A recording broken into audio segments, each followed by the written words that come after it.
All right, everybody, welcome back for another deep dive.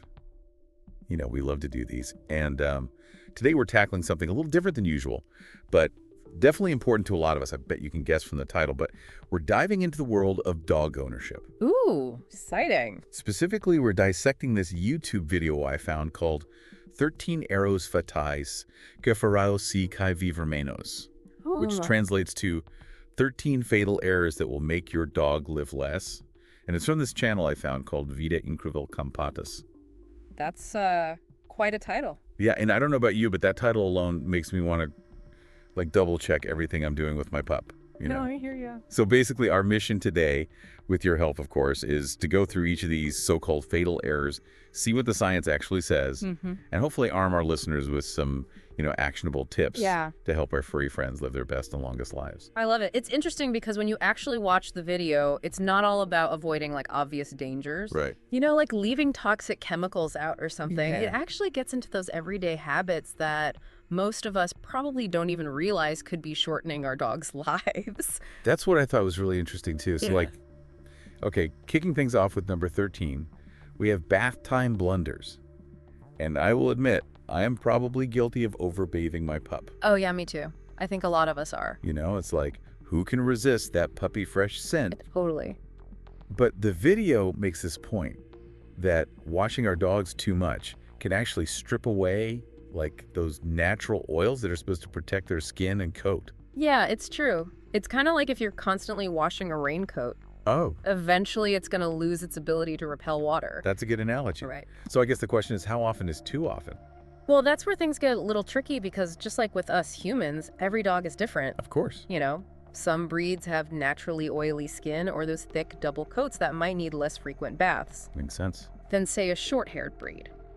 And even within the same breed, one dog might get dirtier than another depending on their lifestyle and, how much time they spend outdoors rolling around and who knows what. Exactly. My pup loves a good mud puddle. So it's not really about sticking to a strict schedule, but rather paying attention to your dog's individual needs. So basically, are they actually dirty or did they just need a good brushing? Exactly. And when you do bathe them, using a dog-specific shampoo is super important. Right. Why is that?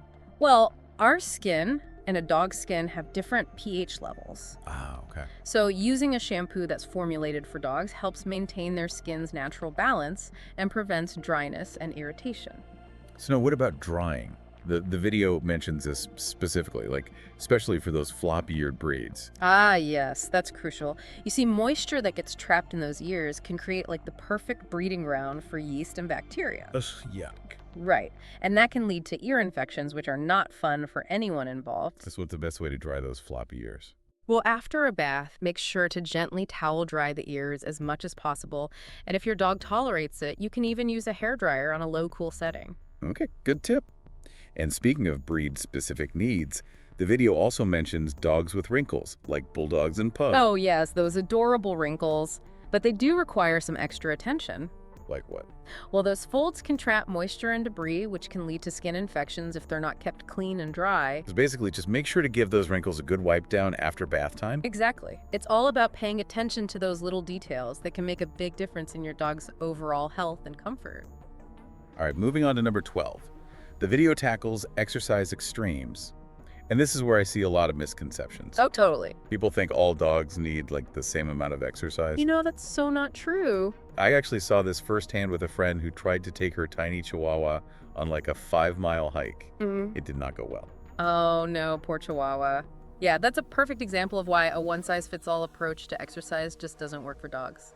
Okay, so I'm guessing breed is a big factor here. Huge. A high-energy working breed like a border collie is obviously going to have very different exercise needs than, say, a senior dog or a breed that's prone to breathing problems like pugs or bulldogs with those flat faces. Makes sense. So it's about tailoring the exercise routine to your dog's individual needs. Exactly. And finding that sweet spot where they're getting enough physical activity and mental stimulation. Right, because it's not just about physical exercise, is it? Nope. Mental stimulation is just as important for their overall well-being. And I'm guessing, with the bathing thing, this is going to vary from dog to dog. Absolutely. Some dogs are naturally more energetic and playful. Like my crazy Labrador. Exactly. While others might be more content with a leisurely stroll around the block. So how do you figure out what's right for your dog? Well, a good starting point is to consult with your vet. They can assess your dog's overall health and advise on an appropriate exercise plan. Okay, good advice. Now this next one is a bit more serious. Number 11, heartworms. I think most dog owners are aware of heartworms. Right.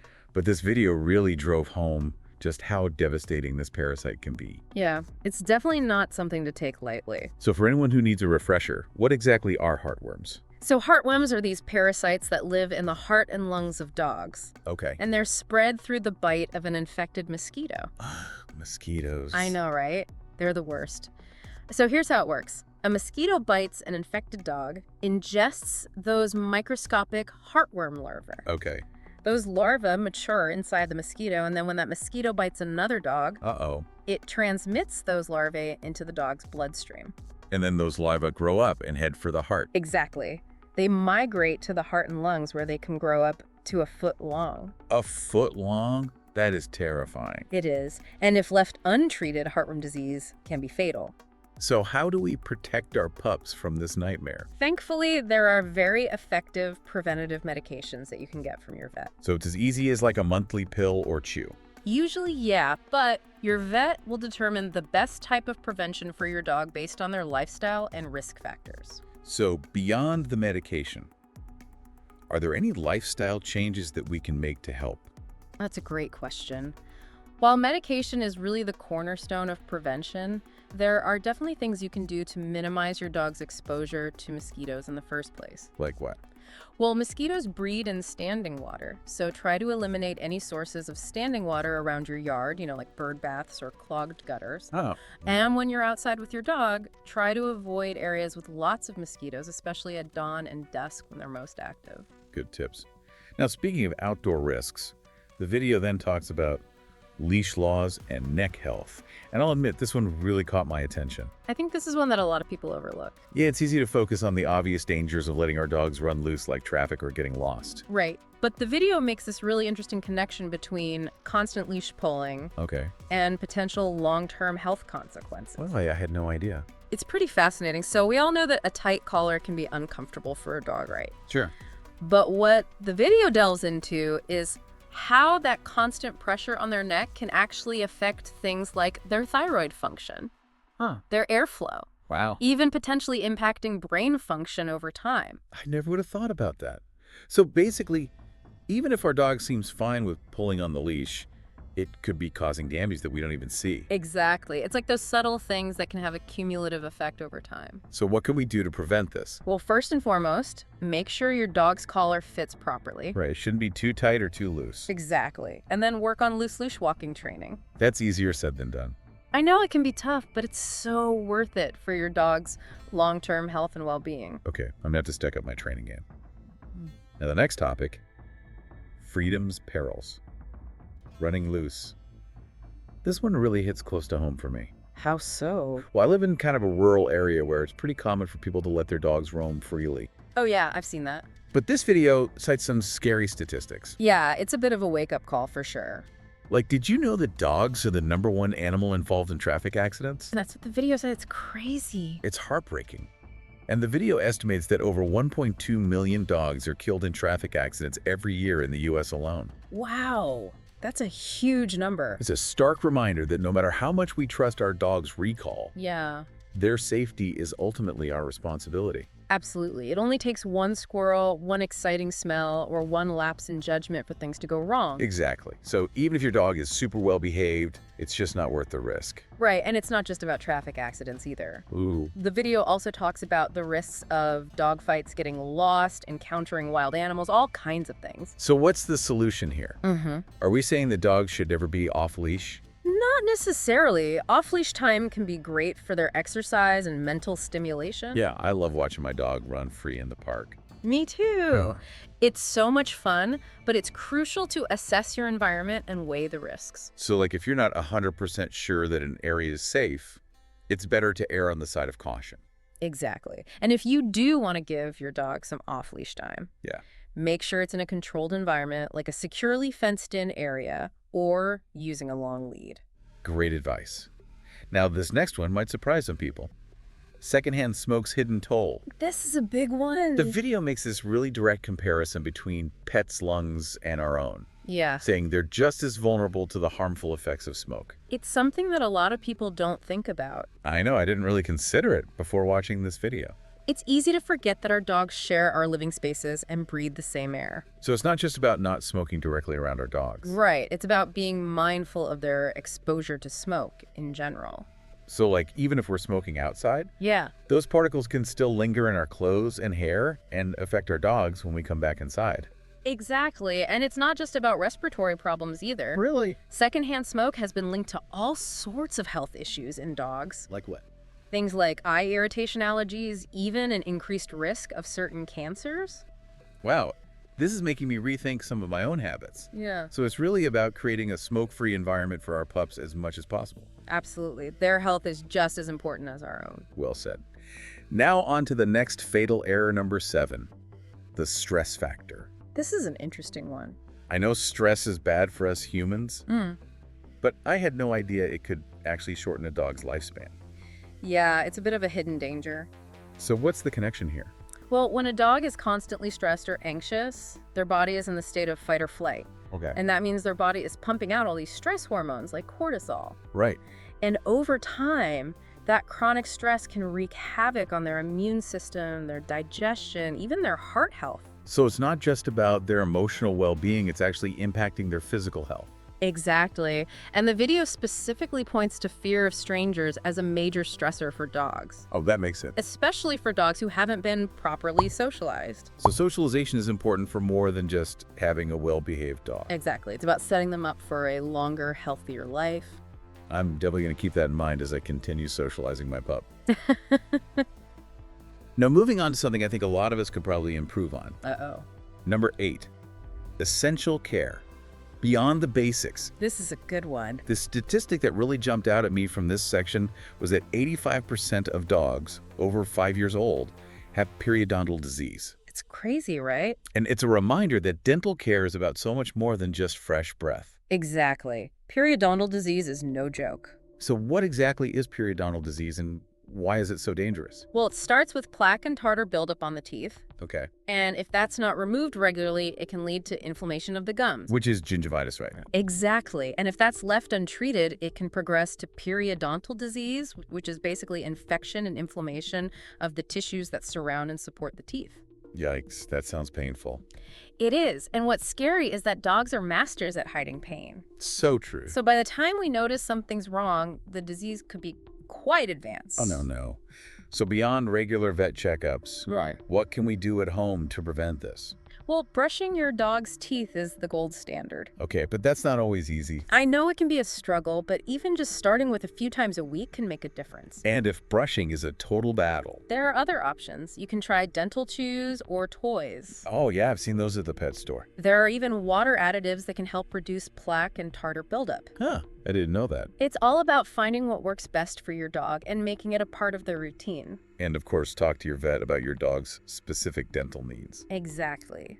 They can give you personalized advice and recommend professional cleanings if needed. All right, so we've covered bathing exercise, heartworm leashes, secondhand smoke, stress dental care. Wow, we've covered a lot. I know. Now on to a topic near and dear to all our hearts and stomachs. Let me guess food. You got it. Number 9, diet dilemmas. This is a big one. I think we all want to feed our pups the best, but the video makes this point that not all dog food is created equal. So true. It can be really overwhelming trying to navigate all the different brands and ingredients. And the video actually links low-quality food to a whole host of problems. Oh, yeah, absolutely. From allergies and skin issues to overall poor health. It makes sense when you think about it. What we feed our dogs directly impacts their health and longevity. So how do we know what to look for? Well, a good starting point is to avoid those rock-bottom brands that are often packed with fillers and artificial ingredients. Okay, so read the labels carefully. Exactly. Look for foods that prioritize whole meat sources and avoid excessive fillers, artificial additives, and those questionable preservatives. This is making me realize that I need to brush up on my pet food label reading skills. It's definitely worth the effort. Your dog's health is on the line. And the video emphasizes that every dog is different. Oh yeah, for sure. So their dietary needs are going to vary based on their age, breed, activity level, and any underlying health conditions. Right. A puppy has very different nutritional needs than a senior dog. And a super active dog is going to need more calories than a couch potato. Exactly.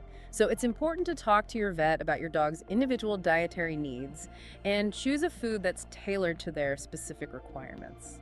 Great advice. Okay. Okay, so we've covered a lot of ground here already. Bathing, exercise, heartworm leashes, secondhand smoke, stress dental care, and now food. Phew, it's a lot to take in. I know, right? But we're not done yet. The video still has a few more fatal errors up its sleeve, and they all involve something that's essential for our dog's well-being. Okay, I'm intrigued. Let's head outside for part 2. Sounds good. I'm ready for some fresh air. All right, welcome back to our deep dive into those surprising habits that could be shortening your dog's life. All right, so we just spent a good chunk of time talking about food, and I'm feeling a little guilty about some of my pup's treats, but we're learning. Me too. Yeah. It's all about making those small changes that add up over time. Exactly. And speaking of changes, the video takes us outside now with number 10, the great outdoors. More than just potty breaks. Ooh, interesting. It's basically saying that all dogs need time outdoors, not just those super high energy breeds. Okay, yeah, that makes sense. And it got me thinking, why is that so important? Well, I think it's about remembering that dogs aren't just domesticated pets, Right. They're descended from wolves. That's true. So they still have those instincts to explore, to sniff, to interact with their surroundings. So even my little lap dog, who'd rather cuddle on the couch than chase squirrels, still needs that outdoor stimulation. Absolutely. Yeah. Those instincts are hardwired into their DNA. Wow, I never thought about it like that. Yeah, and the video actually links a lack of outdoor time to weight gain, Oh, that makes sense. which we know can lead to a whole cascade of health problems. Right, it's like a domino effect. Exactly. But it's not just about physical activity. Oh. Mental stimulation plays a huge role, too. Okay, so it's like us humans being cooped up inside all day, right? Exactly. We start to feel restless, bored, maybe even a little grumpy. Oh, for sure. And for dogs, that pent-up energy and that lack of mental engagement can lead to some not-so-fun behaviors. Like what? Things like excessive barking, chewing, even aggression in some cases. So it's not just about their physical health, it's about their mental well-being and even their behavior. Exactly. It's all connected. This is making me rethink my dog's daily routine, for sure. What kind of outdoor activities can we explore beyond just walks? Well, walks are a great starting point, but think about incorporating some variety, Okay, like what? Explore different parks, hiking trails, even dog-friendly beaches if you're lucky enough to live near one. I wish. Yeah. What about for those of us with smaller backyards or limited access to those types of spaces? Even a small backyard can be a dog's paradise, Okay, I like that. Think about incorporating things like digging pits tunnels or even just a designated sniffing area with some hidden treats. Ooh, that's a fun idea. And what about those puzzle feeders we talked about earlier? Oh, those are great. You can absolutely incorporate those into outdoor playtime. So like hide them around the yard. Exactly. Or even try a scavenger hunt with your dog, to really engage their senses. I love it. All right, so we've covered outdoor time now. On to number 11. Okay, what's next? Portion control. The overfeeding epidemic. This is a big one. And honestly, I think it's something that a lot of dog owners struggle with, myself included. Yeah, those puppy dog eyes are hard to resist. So true. But the video doesn't mince words, stating that over half of all pets are overweight. That's a pretty alarming statistic. It is. And it really highlights how those seemingly harmless extra treats or table scraps could really add up over time. Yeah, those calories sneak up on you. So how do we strike that balance between spoiling our pups and keeping them at a healthy weight? Well, I think it starts with recognizing that food isn't the only way to show love, Right. Good point. Spend quality time with your dog, engage in activities they enjoy, provide them with mental stimulation, and reserve those treats for training or special occasions. So it's about making those treats more meaningful. Exactly. And honestly, it's often healthier for us humans too. So true. Now, the video also talks about the importance of understanding our dog's individual caloric needs. Oh yeah, that's crucial. Just like with humans, there's no one-size-fits-all approach to portion control. Okay, so factors like their age, breed, and activity level all come into play. Exactly. A large active breed is going to have very different caloric requirements than a small, sedentary dog. Makes sense. So talk to your vet about your dog's ideal weight and get their guidance on portion sizes. Exactly. They can help you create a personalized feeding plan that keeps your pup happy, healthy, and trim? Okay, great advice. Now number 12, vet visits. An ounce of prevention. This might seem like a given, but it's so important. I know, right?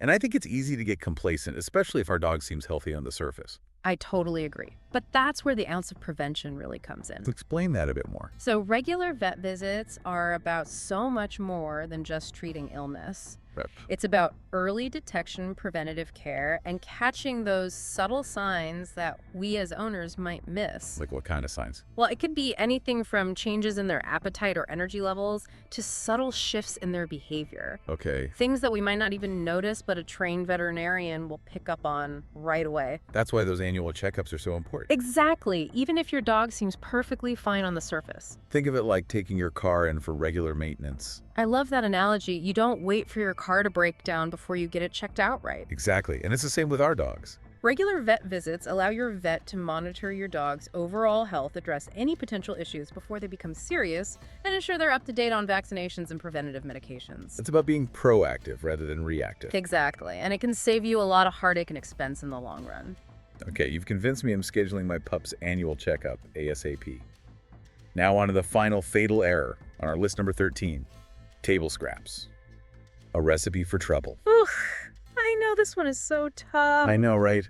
Those pleading eyes staring up at you while you're enjoying dinner, it's hard to resist. So hard. But the video reminds us that what might be harmless for us can actually be toxic to our dogs. Right, like chocolate onions, garlic grapes, raisins, all those usual suspects. Exactly. But it goes beyond those obvious culprits. Okay, in what way? Well, even seemingly safe table scraps, especially those high in fat, sugar, or salt, can contribute to obesity and other health problems. So even a little bit of cheese or a crust of bread can be harmful. Over time, yeah, especially if it becomes a regular habit. Right. It's not just about those immediate effects. It's about those extra calories and unhealthy ingredients adding up over time. And leading to weight gain, digestive issues, even pancreatitis, which I know can be very serious. Exactly. It's just not worth the risk. So it's about drawing that line in the sand and remembering that our food is for us and their food is for them. Exactly. And honestly, there are much healthier ways to show our love. Like what? A belly rub, a game of fetch, a long walk in the park. Those are the things that truly make a dog's tail wag. And create those lasting memories. All right, so we've officially unpacked all 13 fatal errors from this eye-opening video. It's been quite a journey. It has. And I have to say, I'm feeling a lot more informed and empowered to make healthier choices for my furry friend. Me too. I think the key takeaway here is that even small changes in our habits can have a big impact on our dog's health and longevity. So it's not about being perfect. It's about being mindful and making those gradual improvements over time. Exactly. And remember, every dog is an individual, so what works for one dog might not work for another. So it's about finding what works best for your pup and their unique needs. Absolutely. And don't be afraid to ask your vet for guidance along the way. All right, welcome back to the deep dive.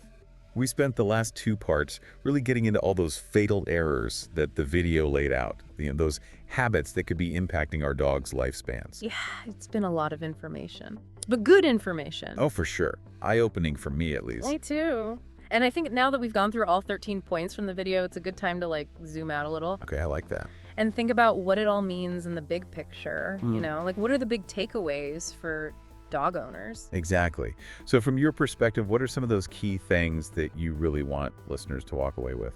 Well, one of the things that really struck me was how interconnected everything is. These errors the video talks about, Yeah. they're not just isolated issues. It's all part of a system. Okay, I see what you mean. Like if you're neglecting one area of your dog's care, it can have ripple effects on other aspects of their health. Right. It's like that domino effect we talked about before. Exactly.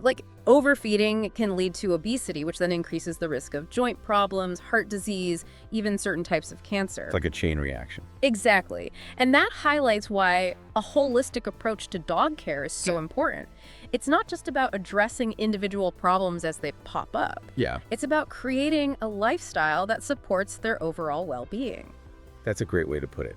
And speaking of lifestyle, one thing that really stood out to me was how much the video emphasized mental stimulation. Oh yeah, that was huge. We often get so caught up in making sure our dogs get enough physical exercise, Right. but the video really drove home how crucial mental enrichment is for their overall happiness and health. Absolutely. Dogs are smart. They need mental challenges just as much as they need physical activity. It's like they get bored just like we do. Exactly. Think about it. Would you be content just sitting around all day, even if you had a comfy couch and all the food you could want? Definitely not. I need my podcasts and my books and, things to keep my brain engaged. Exactly. And dogs are the same way. They need things to stimulate their minds. So what are some simple ways that we can incorporate mental stimulation into our dogs' routines? Oh, there are so many possibilities. Puzzle toys, interactive games, training sessions. Yeah. Even just hiding treats around the house or yard for them to sniff out. I love that. It's like making them work for their treats. Exactly. And it's fun for them, too. It's all about making them think and problem solve. And it doesn't have to be complicated, right? Nope. Even just spending quality time with them, talking to them, giving them lots of love can provide mental stimulation. Those simple interactions can go a long way. They really can. Another thing that really stuck with me from this whole deep dive was that reminder about regular vet visits. Oh, yeah. That's essential. It's so easy to let those slide, especially if our dog seems healthy. I know. But the video really drove home the point that vet visits aren't just about treating illness. Right. They're about prevention and early detection. Catching those things that we might miss. Exactly, like subtle changes in their behavior or their appetite, things that a trained vet will pick up on right away. It's like an investment in their long-term health. Exactly. Okay, so we've talked about the holistic approach, mental stimulation, vet visits. Yeah. What else should we make sure listeners walk away remembering? Well, I think the video also did a great job of highlighting how even seemingly small choices can make a big difference in our dogs' lifespans. Okay, like what kind of choices? Things like choosing the right food, being mindful of their exposure to secondhand smoke, even something as simple as properly drying their ears after a bath. It's all about those little things adding up over time. Exactly. Every decision we make as dog owners plays a role in their overall health and well-being. So I guess the takeaway is it's not about being perfect, it's just about being aware and making conscious choices. I think that's a great way to sum it up. This has been a really eye-opening deep dive. I've learned a lot. Me too. And I feel much more equipped to be a better dog owner. I think that's what it's all about, Constantly learning and trying to do the best for our furry companions. Couldn't have said it better myself. Yeah. Thanks for joining us for this deep dive into the world of responsible dog ownership. It's been a pleasure. And remember, even though we've covered a lot here today, there's always more to learn. So keep researching, keep asking questions, and keep those tails wagging. And give your pups an extra cuddle from us. Until next time.